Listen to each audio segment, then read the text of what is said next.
사랑하는 아들, 딸들, 어제 하루도 잘 보냈나요? 엄마 묵상 TV의 에스더 엄마입니다. 오늘 이제 드디어 우리 오병이어 시리즈의 마지막 시간이 되었습니다.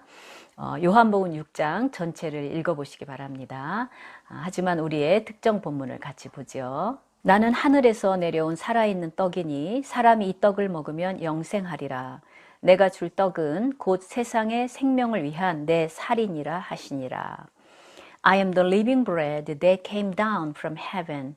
If anyone eats of this bread, he will live forever. This bread is my flesh, which I will give for the life of the world. 여기서 먼저 떡이라는 번역을 생각해 봐야 돼요. 사실 우리 한국인에게 떡이나 빵의 의미는 간식이잖아요.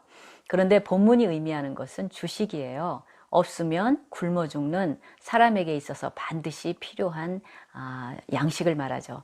그런데 한글 성경이 여러 번 개정을 거쳤음에도 불구하고 지난 130년 동안 이 떡이란 번역이 고려가 안 된 것은 좀 안타까운 일이에요.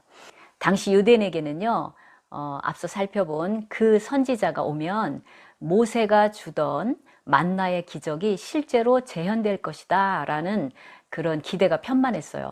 왜냐하면 미드라시란 책이 있는데요.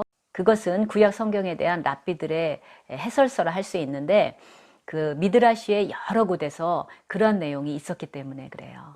이런 배경에서 배를 타고 그 이튿날에 예수님을 쫓아온 무리들을 생각해 봐요. 그들은 이제 다시 배가 고파졌죠. 그러자 예수님께서 너희들이 나를 찾는 것은 표적을 보았기 때문이 아니라 다시 배가 고파졌기 때문이다. 그렇게 말씀을 하세요.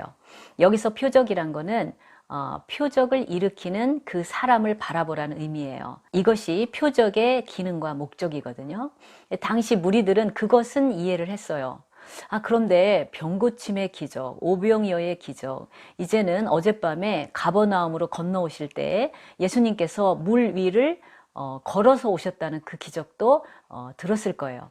도대체 예수가 누구냐? 그래서 유대인들이 갑자기 31절에 광야의 만나 이야기를 꺼낸 것입니다. 그러자 예수님이 32절에서 광야에서 만나를 준 것은 모세가 아니라 하나님이시다. 그리고 내가 바로 하늘에서 내려온 그 떡이다 라고 말씀을 하시는 거예요. 자, 예수님께서는 여기에서 비유법으로 말하고 계신데 유대인들은 사마리아 여인의 경우처럼 문자적으로 그것을 해석해요.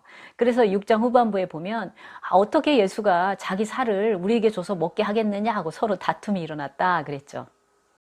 즉 여기서 예수님이 말씀하시는 것은 하늘에서 내려온 진정한 양식인, 즉 하나님이 주시는 참떡인 예수님인 자신을 먹어야 영원히 배고프지 않다고 말씀하시는 거예요.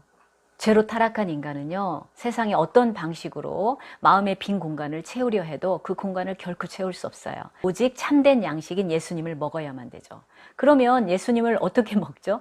그 방법은요, 말씀을 먹는 거예요. 즉 말씀이 육신이 되셔서 오신 분이 예수님이기 때문에 우리 사랑하는 자녀들은 정말 우리가 밥이 없으면 절대로 살 수 없듯이 내가 하나님의 말씀이 없으면 절대로 살 수 없다. 이건 죽고 사는 문제다라는 생각을 가지고 매일같이 시간을 쪼개어서 하나님의 말씀을 묵상하고 하나님과 함께하는 시간을 보내야 됩니다.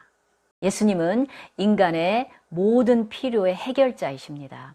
그리고 앞서 살펴본 것처럼 육적인 필요도 그분의 방법과 때에 따라서 반드시 채워주시는 분이죠. 자, 이렇게 요한복음 6장의 전체 주제는 예수님은 생명의 양식이다라는 것입니다. 그리고 예수님께서 무리들에게 하나님의 일은 나를 믿는 것이다 라고 하셨어요. 즉 내가 예수님을 인격적으로 영접하고 믿는 것, 그리고 내가 사랑하는 사람들을 예수님께로 인도하는 것이 바로 하나님의 일이라고 했습니다.